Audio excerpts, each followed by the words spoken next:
क्या आप जानते हैं कि हर दुआ और हर इबादत का असल मकसद सिर्फ़ अल्लाह है?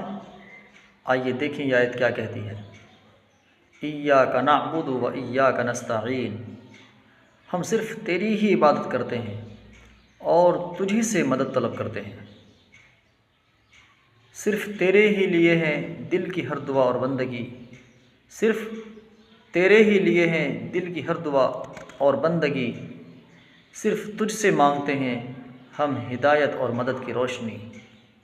ये आयत हमें याद दिलाती है कि हर इबादत, हर अमल और हर दुआ का मरकज़ अल्लाह होना चाहिए।